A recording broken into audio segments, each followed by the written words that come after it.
ये कहानी चूड़ामणि गांव में रहने वाले ब्राह्मण परिवार की है, जिसमें दीनदयाल अपनी पत्नी शारदा और अपने पहले बेटे अभिमन्यु और उसकी पत्नी रतन और दूसरे बेटे राघव और उसकी पत्नी सुजाता के साथ रहता था। अभिमन्यु और राघव रोज भिक्षा लेने के लिए जाते थे।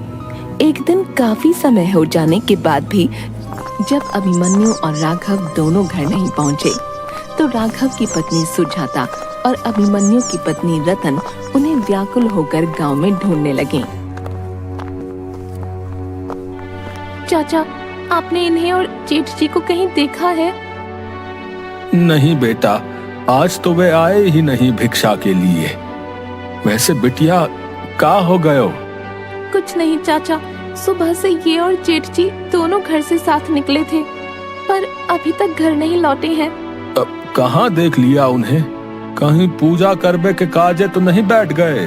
नहीं है, सारे घर और पूरे गांव में देख चुकी, कहीं मिले भी नहीं है। पीछे से रतन भी आ जाती है। सुजाता भाभी, ये दोनों मिले कि नहीं? मुझे तो नहीं मिले।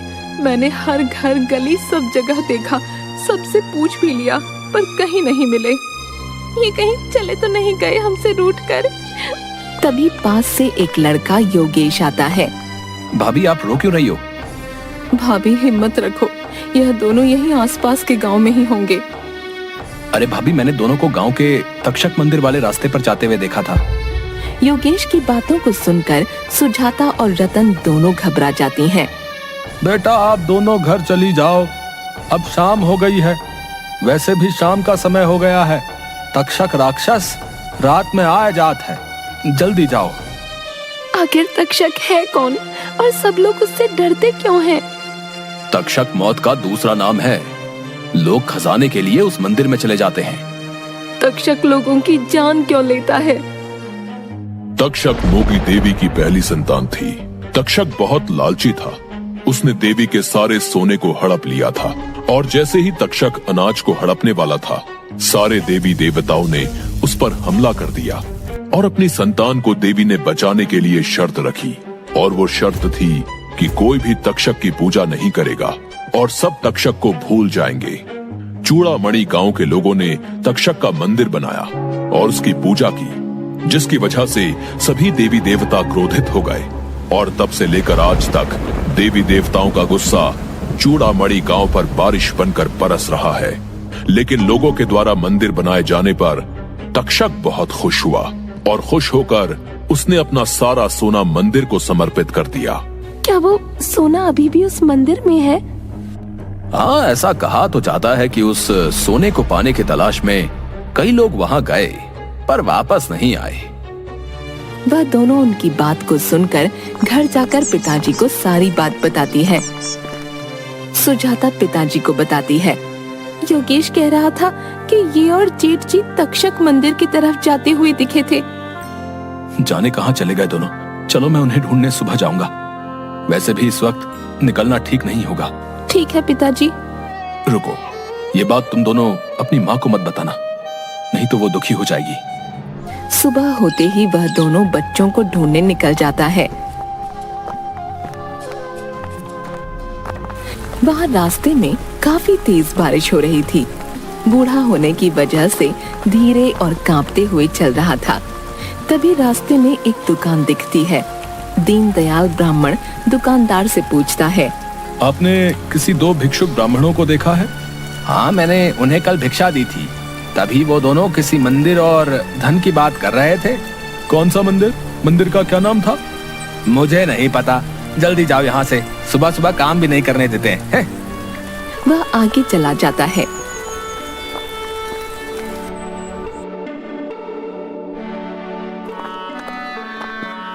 वह पूछते पूछते वही आदमी और औरत के घर पहुंचते हैं, जिन्होंने दोनों ब्राह्मण भिक्षुक को वह मंदिर के बारे में बताया था। क्या आपने कोई दो ब्राह्मण भिक्षुकों को देखा है? ब्राह्मण जी, आप पहले अंदर आइए। आइए। हाँ, दोनों परसों के दिन तो आए थे, आज तो नहीं आए हैं। हाँ, ये दोनों इस तक्षक राक्षस की फोटो देखकर पूछने लगे थे। मैंने उन्हें सब कुछ बता दिया। जी अच्छा, अब मैं चलता हूँ। जी ठीक है। दीनदयाल समझ चुका था कि अब उसके बच्चे नहीं बचे होंगे। उसे अपने गुरु की बात याद आई जो उस मंदिर के बारे में बताते हैं। वह कुछ सोचकर घर चला जाता है। घर पहुंचकर पत्नी से कहता है, सुनो, मैं दोनों बच्चों को लेकर 1-2 दिन के लिए बाहर जा रहा हूँ, अपना ध्यान रखना।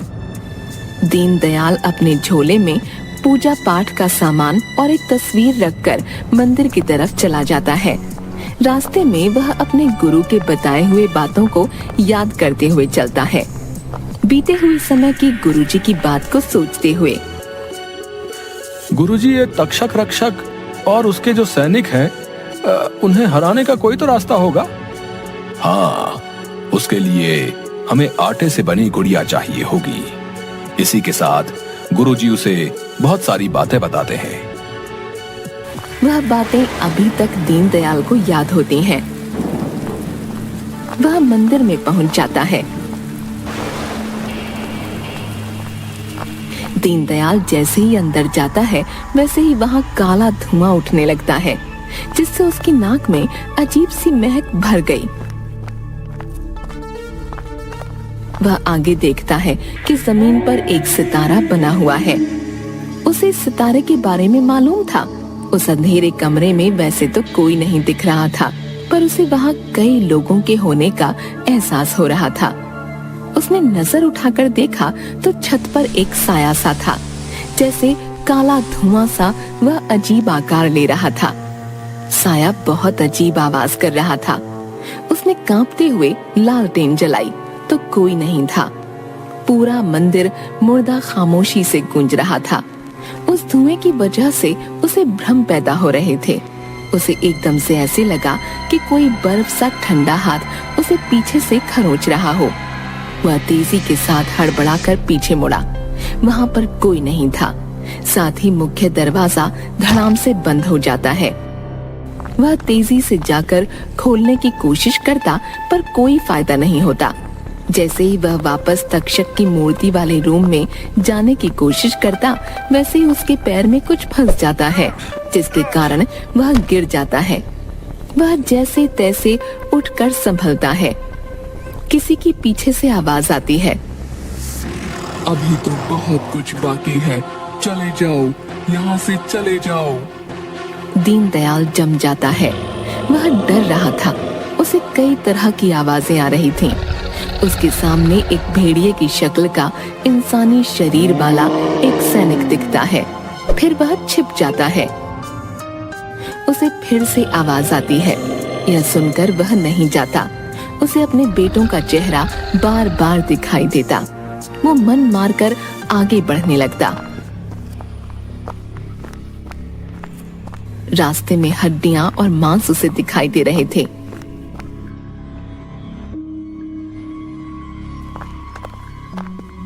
जब वह आगे चला तो उसके पैरों के नीचे बहुत सारे पत्ते थे। वह समझ नहीं पा रहा था कि बंद कमरों में इतने सारे पत्ते कहां से आ गए थे। शाम होने के कारण वह लालटेन जला लेता है। तभी वह देखता है कि लालटेन की मध्यम रोशनी में तक्षक की मूर्ति दिख रही थी। उस रोशनी में उस मूर्ति का चेहरा साफ दिख रहा था। ऐसा लग रहा था कि वह मुस्कुरा रहा हो। वह यह नजारा देखकर डर रहा था और अफसोस कर रहा था। उसे गुरुजी की बातें याद आईं कि इस आटे की गुड़िया को तक्षक के पास जो सोने की मुहर है, उसे इस पर लगाकर उस सितारे वाले गोले में रखना है।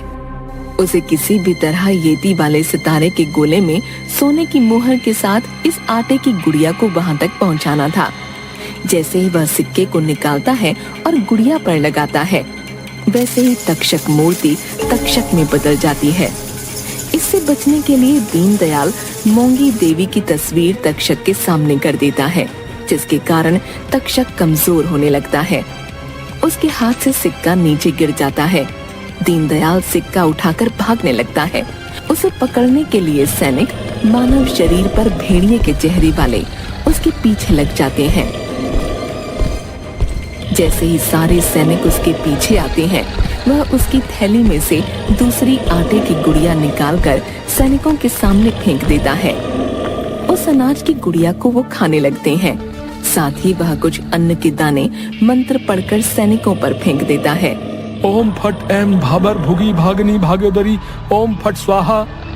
ओम फट एम भागर भुगी भगनी भागोदरी ओम फट स्वाहा। इसके बाद वह फिर से छुपकर सैनिकों को देखता है तो उन्हें कुछ नहीं होता। तक्षक से बचकर उस सितारे वाले घेरे के पास जाने लगता है। तक्षक जादू से उसके बच्चों की आवाज में बोलने लगता है, पिताजी हमें बचा लो, पिताजी हमें बचा लो, पिताजी हमें बचा लो। यह सुनकर दीनदयाल बैठकर रोने लगता है। उसे बस कैसे भी करके जमीन पर बने सितारे तक पहुंचना था। वह जल्दी से जाकर उस आटे की गुड़िया को रख तो देता है, पर किसी को कुछ भी नहीं होता। वह सारी चीजें कर चुका होता है जो उसके गुरुजी ने बताई थीं। वह बड़ी सोच में पड़ जाता है। इतने में तक्षक के सैनिक उसे पकड़ लेते हैं, पर उसका कुछ बिगाड़ नहीं पाते। उसके पीछे का एक कारण यह था कि वह गुड़िया और सिक्का उस सितारे के बीच में रखे होते हैं। जो सितारे के बीच में सिक्का और अन्न की गुड़िया को रखता है, वही व्यक्ति उसे बाहर निकाल पाता है। इससे क्रोध में आकर तक्षक तोड़ फोड़ करने लगता है। मंदिर में सभी जगह वो तोड़ फोड़ करता है, खासकर एक जगह को छोड़कर। इस पर पहले तो दीनदयाल का ध्यान नहीं जाता, पर उसकी नजर एकदम से उस जगह जाती है जहाँ जरा सा भी तोड़ फोड़ नहीं होती। वह जगह बिल्कुल साफ होती है। तभी चालाकी से साफ वाली जगह पर वह खड़ा होकर वहाँ जो छोटी छोटी आटे की गुड़ियाओं को तोड़ने लगता है। उसमें तक्षक के सैनिकों की जान होती है। वह सारे सैनिक मारे जाते हैं, जिससे तक्षक और गुस्सा होने लगता है। जिसके बाद वह दीनदयाल को मारने के लिए हाथ उठाता है, पर उसे मार नहीं पाता, क्योंकि एक तो वह सिक्का और दूसरा यह खंभा जिससे दीनदयाल चिपका हुआ था। तभी वह मोंगा देवी का आह्वान करता है, जिससे वह देवी प्रकट हो जाती है। तभी दीनदयाल को गुरुजी की एक महत्वपूर्ण बात याद आती है। मोंगा देवी और तक्षक के बीच बात होने लगती है। इसी बीच दीनदयाल जाकर जिस जगह तक्षक की मूर्ति रखी हुई थी, उस जगह से तलवार निकाल लेता है। बेटा तक्षक, यह तुमने और तुम्हारी सेना ने कितने बेकसूरों को मारा है, इसके लिए मैं तुम्हें माफ नहीं करूंगी। तुम मेरा कुछ नहीं बिगाड़ सकती हो। दोनों में युद्ध होने लगा। इसी बीच दीनदयाल उस तलवार से उस गुड़िया और उस सिक्के के 2 टुकड़े कर देता है, जिससे तक्षक की हार हो जाती है। मोंगा देवी दीनदयाल की तरफ देखते हुए, प्रणाम माता, मैं मेरे गुरु से प्राप्त मंत्र से आपके दर्शन प्राप्त कर धन्य हुआ। बेटा, तुमने मेरा आह्वान कर, मेरी भक्ति कर मुझे प्रसन्न किया। मेरे पुत्र को इस राक्षस योनि से मेरे द्वारा मुक्त करवाया है। साथ ही इस गांव को देवी देवताओं के श्राप से मुक्त करवा दिया है।